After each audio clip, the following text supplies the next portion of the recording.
السلام علیکم دوستو، اسلامی ادوار چینل پہ آپ سب کو خوش آمدید کہتا ہوں۔ آج میں آپ کے لیے شمشیر بے نیام کی 43ویں ایپیسوڈ لے کے آیا ہوں۔ تو چلیے آئیے شروع کرتے ہیں۔ کیا تو ہم پر پہرا دینے آیا ہے؟ مسلمہ نے اسے کہا، یا تو اللہ کے رسول کے حکم کے بغیر بیٹھ جانا بد تہذیبی سمجھتا ہے؟ اللہ کے رسول اس آدمی نے کہا، ایک خبر لایا ہوں، مدینہ سے ایک آدمی آیا ہے، وہ بہت دنوں سے یہاں ہے، اور وہ ان لوگوں کو جنہوں نے کبھی اسلام قبول کیا تھا بتاتا پھر رہا ہے کہ سچا رسول محمد صلی اللہ علیہ وآلہ وسلم ہے اور باقی سب کذاب ہیں۔ میں نے خود اس کی باتیں سنی ہیں۔ اس کا نام نہار الرجال ہے۔ نہار الرجال دربار میں بیٹھے ہوئے دو آدمی بیک وقت بولے، پھر ایک نے کہا، وہ مسلمانوں کے رسول صلی اللہ علیہ وآلہ وسلم کا منظور نظر ہے، میں اسے جانتا ہوں، اس کے پاس علم ہے، ایسے شخص کو زندہ نہ چھوڑیں۔ دربار میں بیٹھے ہوئے ایک آدمی نے گرج کر کہا، اے خدا کے رسول۔ ایک اور آدمی نے اٹھ کر کہا، کیا تو مجھے اجازت نہیں دے گا کہ میں اس بدبخت کا سر کاٹ کر تیرے قدموں میں رکھ دوں؟ نہیں، مسلمہ کذاب نے کہا، اگر وہ عالم ہے اور اس نے محمد صلی اللہ علیہ وآلہ وسلم کے قرآن کی تعلیم حاصل کی ہے تو میں اسے کہوں گا کہ میرے دربار میں آئے اور مجھے جھوٹا ثابت کرے، میں اسے قتل نہیں ہونے دوں گا۔ اسے کل رات میرے پاس لے آنا، اسے یقین دلانا کہ اسے قتل نہیں کیا جائے گا۔ رجال کو مسلمہ کے ایک آدمی نے کہا کہ اسے اللہ کے رسول مسلمہ بن حبیب نے اپنے ہاں مدعو کیا ہے، کیا وہ میرے قتل کا انتظام یہی نہیں کر سکتا تھا؟ رجال نے کہا، میں اسے اللہ کا رسول نہیں مانتا، مجھ پر یہ لازم نہیں کہ میں اس کا حکم مانوں، وہ جہاں چاہے تمہیں قتل کرا سکتا ہے۔ مسلمہ کے ایلچی نے کہا، اس میں یہ طاقت بھی ہے کہ پھونک مار دے تو تیرا جسم مردہ ہو جائے، لیکن وہ تجھے زندہ دیکھنا اور رخصت کرنا چاہتا ہے۔ مسلمانوں نے رجال سے کہا کہ وہ اس کذاب کے ہاں نہ جائے، یہ میری زندگی اور موت کا سوال نہیں۔ رجال نے کہا، یہ صداقت اور کذاب کا سوال ہے۔ اگر ایک کذاب کو صدق سے بہرہ در کرنے میں میری جان چلی جاتی ہے تو یہ سودا مہنگا نہیں، میں آؤں گا۔ رجال نے کہا، آج ہی رات آؤں گا۔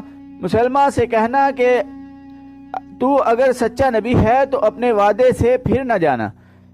ایلچی نے مسلمہ کذاب کو رجال کا جواب بتایا۔ رجال یمامہ کے قلعے میں رہتا تھا۔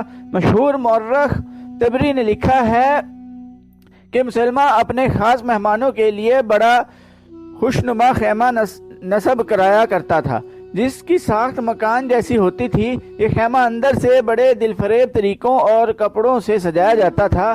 صحرا کی ہوائیں سرد ہوتی تھیں، اس لیے مسلمہ خیمے میں بڑا خوبصورت آتش دان رکھوا دیا کرتا تھا۔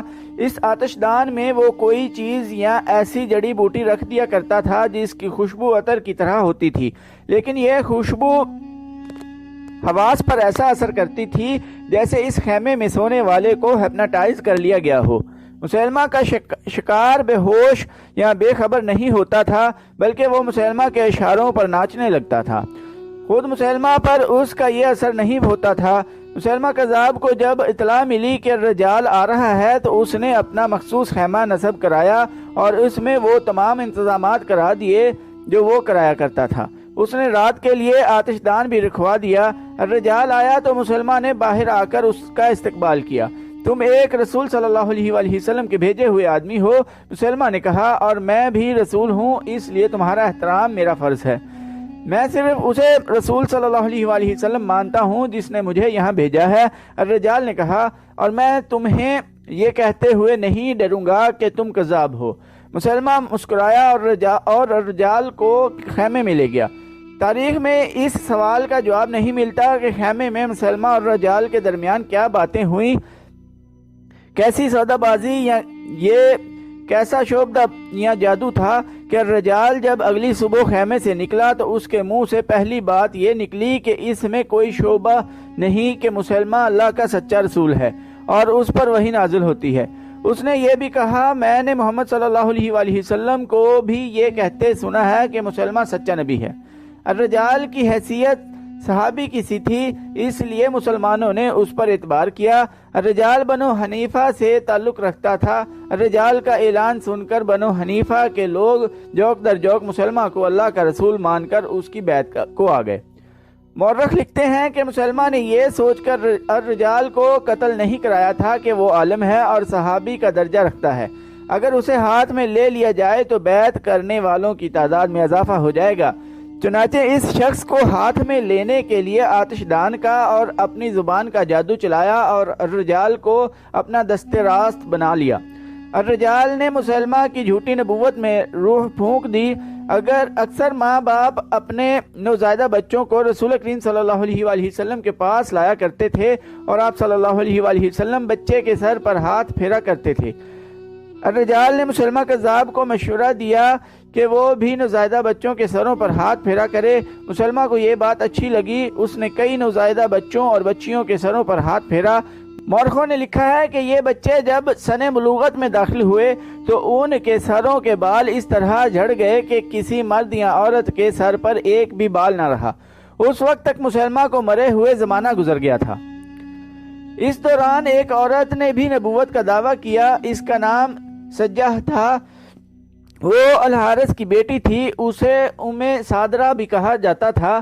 اس کی ماں عراق کے ایک قبیلے سے تھی اور باپ بنویر لو سے تعلق رکھتا تھا۔ الحارث اپنے قبیلے کا سردار تھا۔ سجہ بچپن سے خود سر اور آزاد خیال تھی، وہ چونکہ سرداروں کے خاندان میں جنی پلی تھی اس لیے دوسروں پر حکم چلانا اس کی سرشت میں شامل تھا۔ وہ غیر معمولی طور پر ذہین اور عقل مند نکلی۔ ایک دو مورخوں نے لکھا ہے کہ وہ غیب دان بھی تھی اور وہ آنے والے حالات کو قبل از وقت جان لیتی تھی۔ اس کے متعلق اختلاف رائے بھی پایا جاتا ہے، لیکن یہ بات سب نے متفقہ طور پر کہی ہے کہ سجہ قدرتی طور پر شاعرہ تھی، ہر بات منظوم کرتی تھی، اس کی زبان میں چاشنی تھی۔ اس کی ماں کا قبیلہ عیسائی تھا، اس لیے سجہ نے بھی عیسائیت کو ہی پسند کیا۔ سجہ کے کانوں میں یہ خبر پڑی کہ طلحہ اور مسلمہ نے نبوت کا دعویٰ کیا ہے اور لوگ ان کی بیعت کر رہے ہیں، تو اس نے بھی نبوت کا دعویٰ کر دیا۔ وہ جوان ہو چکی تھی، خدا نے اسے دیگر اوصاف کے علاوہ حسن بھی دیا تھا۔ اس کے سراپا میں اور چہرے پر ایسا تاثر تھا کہ لوگ مسحور ہو کر اسے نبی مان لیتے تھے۔ بہت سے لوگ اس کی شاعری سے متاثر ہوئے۔ وہ صرف نبی بن کر کہیں بیٹھنا نہیں چاہتی تھی، اس نے اپنے پیروکاروں کی ایک فوج تیار کر لی اور بنی تمیم کے ہاں جا پہنچی۔ ان قبائل کے جو سردار تھے وہ رسول اکرم صلی اللہ علیہ وآلہ وسلم کے مقرر کیے ہوئے تھے۔ یہ تھے زبرکان بن بدر، قیس بن عاصم، وکیع بن مالک اور مالک بن نویرہ۔ سجہ نے مالک بن نویرہ کو اپنے پاس بلایا اور اسے کہا کہ وہ مدینہ کو تہ تیگ کرنے آئی ہے اور بنی تمیم اس کا ساتھ دیں۔ مالک بن نویرہ نے اسے بتایا کہ کئی قبیلے اسے پسند نہیں کرتے، پہلے انہیں زیر کرنا ضروری ہے۔ سجہ زیر کرنے کا مطلب کچھ اور سمجھتی تھی، اس کے پاس اچھا خاصا لشکر تھا۔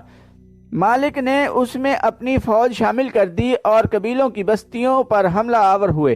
قبیلے ان کے آگے ہتھیار ڈالتے چلے گئے، لیکن سجہ نے انہیں یہ کہنے کی بجائے کہ اسے نبی مانے ان کے گھر لوٹ لیے اور ان کے مویشی چھین لیے۔ اس مال غنیمت سے اس کا لشکر بہت خوش ہوا۔ اس کی لوٹ مار کی شہرت دور دور تک پھیل گئی۔ سجہ ایک مقام نباج پہنچی اور اس علاقے کی بستیوں میں لوٹ مار شروع کر دی، لیکن یہ قبیلے متحد ہو گئے اور سجہ کو شکست ہوئی۔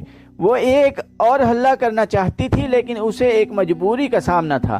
اس کے لشکر کے کئی سرداروں کو نباج کے قبیلوں نے پکڑ کر قید میں ڈال دیا تھا۔ سجہ نے اپنا ایلچی ان قیدیوں کی رہائی کے لیے بھیجا۔ پہلے اس علاقے سے کوچ کرو۔ قبیلوں کے سرداروں نے ایلچی سے کہا، تمہیں تمہارے قیدی مل جائیں گے۔ سجہ نے یہ شرط قبول کر لی اور اپنے سرداروں کو آزاد کرا کے اس علاقے سے نکل گئی۔ اس کے سرداروں نے اس سے پوچھا کہ اب کدھر کا ارادہ ہے؟ یمامہ سجہ نے کہا، وہاں مسلمہ بن حبیب کوئی شخص ہے جس نے نبوت کا دعویٰ کر رکھا ہے، اسے تلوار کی نوک پر رکھنا ضروری ہے، لیکن یمامہ کے لوگ جنگ و جدل میں بہت سخت ہیں۔ ایک سردار نے اسے کہا، اور مسلمہ بڑا طاقتور ہے۔ سجاح نے کچھ اشعار پڑھے جن میں اس نے اپنے لشکر سے کہا تھا کہ ہماری منزل یمامہ ہے۔ مسلمہ کذاب نے اپنے جاسوسوں کو دور دور تک پھیلایا ہوا تھا۔ اسے اطلاع دی گئی کہ ایک لشکر یمامہ کی طرف بڑھا آ رہا ہے۔ مسلمہ نے معلوم کرا لیا کہ یہ سجاح کا لشکر ہے۔ اس نے الرجال کو بلایا، کیا تم نے سنا ہے کہ سجاح کا لشکر آ رہا ہے الرجال؟ مسلمہ نے کہا، لیکن میں اس سے لڑنا نہیں چاہتا۔ تم جانتے ہو کہ اس علاقے میں مسلمانوں کی فوج موجود ہے جس کا سپہ سالار اکرمہ ہے۔ کیا ہمارے لیے یہ بہتر نہیں ہوگا کہ سجاح اور اکرمہ کی ٹکر ہو جائے، اور جب دونوں لشکر آپس میں الجھے ہوئے ہوں اس وقت ہم اس پر حملہ کر دیں؟ اگر ان کی ٹکر نہ ہوئی تو تم کیا کرو گے؟ الرجال نے کہا، پھر میں سجاح کے ساتھ دوستی کا معاہدہ کروں گا۔ مسلمہ نے کہا، صورت وہی پیدا ہوگی، سجاح اور اکرمہ کی فوجیں ایک دوسرے سے بے خبر رہیں اور سجاح یمامہ کے بالکل قریب آ گئی۔ مسلمہ نے اپنا ایک ایلچی سجاح کے پاس اس پیغام کے ساتھ بھیجا کہ سجاح اسے ملنے اس کے پاس آئے تاکہ دوستی کا معاہدہ کیا جا سکے۔ سجاح نے جواب بھیجا کہ وہ آ رہی ہے، لیکن مسلمہ کو قبل از وقت اطلاع مل گئی کہ سجاح اپنے لشکر کو ساتھ لے کر آ رہی ہے۔ اس نے سجاح کو پیغام بھیجا کہ لشکر کو ساتھ لانے سے میں یہ سمجھوں گا کہ تم دوستی کی نیت سے نہیں آ رہی، زیادہ سے زیادہ یہ کر سکتی ہو کہ اپنے چند ایک محافظوں کو ساتھ لے آؤ۔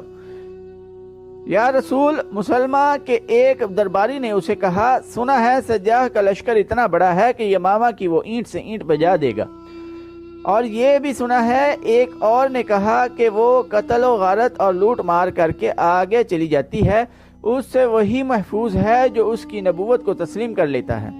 کیا تم مجھے ڈرا رہے ہو؟ مسلمہ نے پوچھا، کیا تم یہ مشورہ دینا چاہتے ہو کہ میں اپنی نبوت سے دستبردار ہو کر اس کی نبوت کو تسلیم کر لوں؟ نہیں اللہ کے رسول، اسے جواب ملا، ہمارا مطلب احتیاط سے ہے، وہ کوئی اپنا ہاتھ نہ دکھا جائے۔ مسلمہ نے کہلگایا اور بولا، تم شاید میری صورت دیکھ کر یہ مشورہ دے رہے ہو، کیا تم مجھے کوئی ایسی عورت دکھا سکتے ہو جو میرے پاس آئی ہو اور میری گرویدہ نہ ہو گئی ہو؟ سجاح کو آنے دو، وہ آئے گی، جائے گی نہیں، اور وہ زندہ بھی رہے گی۔ وہ آ گئی اور وہ لشکر کے بغیر آئی۔ یمامہ کے لوگوں نے اسے دیکھا اور آوازیں سنائی دیں۔ اتنی خوبصورت اور اتنی طرح دار عورت پہلے کبھی نہیں دیکھی تھی۔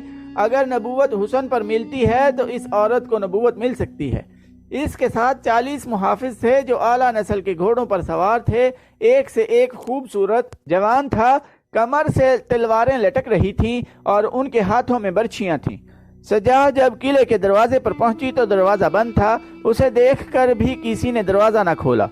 کیا ایسا آدمی خدا کا رسول ہو سکتا ہے جو مہمان کو بلا کر دروازہ بند رکھتا ہے؟ سجاح نے بلند آواز سے کہا، کیا وہ نہیں جانتا کہ وہ اس عورت کی توہین کر رہا ہے جسے خدا نے نبوت عطا کی ہے؟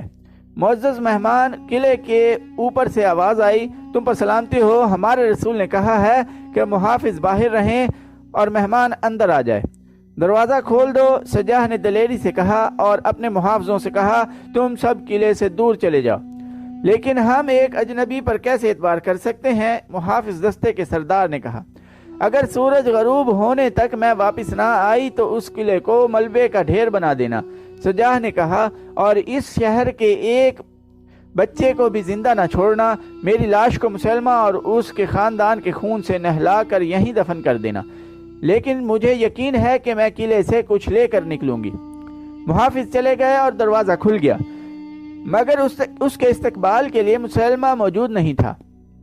اس کے حکم کے مطابق دروازے پر کھڑے 2 گھڑ سوار اسے قلعے کے صحن میں لے گئے، جہاں ایک چکور خیمہ نصب تھا۔ اس کے ارد گرد درخت اور پودے تھے اور نیچے گھاس تھی۔ سجاح کو خیمے میں داخل کر دیا گیا۔ اندر کی سجاوٹ نے اسے مسحور کر دیا، مگر مسلمہ وہاں نہیں تھا۔ وہ بیٹھ گئی۔ تھوڑی دیر بعد مسلمہ خیمے میں داخل ہوا۔ سجاح نے اسے دیکھا تو اس کے ہونٹوں پر مسکراہٹ آ گئی۔ اس مسکراہٹ میں تمسخر تھا۔ سجاح نے اتنا بدصورت آدمی کبھی نہیں دیکھا تھا۔ اتنے چھوٹے قد کا آدمی شاذ و نادر ہی کبھی نظر آتا تھا۔ کیا تم نے نبوت کا دعویٰ کیا ہے؟ سجاح نے اس سے طنزیہ لہجے میں پوچھا۔ دعویٰ کرنا کچھ اور بات ہے، مسلمہ نے سجاح کی آنکھوں میں آنکھیں ڈال کر کہا۔ یہ حق ہے کہ میں خدا کا بھیجا ہوا رسول ہوں۔ میں محمد صلی اللہ علیہ وآلہ وسلم کو رسول نہیں مانتا، لیکن اس نے اپنی رسالت منوا لی ہے۔ لوگ اس لیے مان گئے ہیں کہ قبیلہ قریش کی تعداد اور طاقت بہت زیادہ ہے، انہوں نے اب دوسروں کے علاقوں پر قبضہ کرنا شروع کر دیا ہے۔ تبری نے چند ایک حوالوں سے لکھا ہے کہ مسلمہ نے سجاح کی آنکھوں میں آنکھیں ڈال دیں، اس کے ہونٹوں پر دل فریب مسکراہٹ تھی۔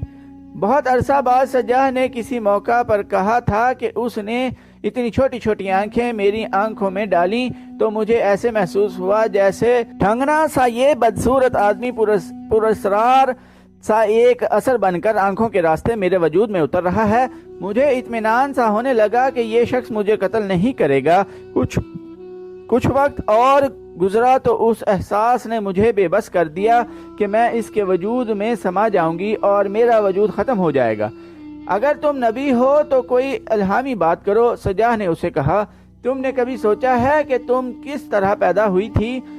مسلمہ نے ایسے انداز سے کہا جیسے شعر پڑھ رہا ہو۔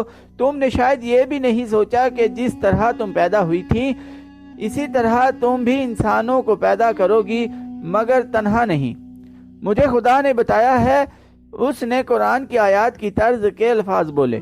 وہ ایک زندہ وجود سے زندہ وجود پیدا کرتا ہے، پیٹ سے، انتڑیوں سے۔ خدا نے مجھے بتایا ہے کہ عورت مانند ظرف کے ہے جس میں کچھ ڈال کر نکالا جاتا ہے، ورنہ ظرف بیکار ہے۔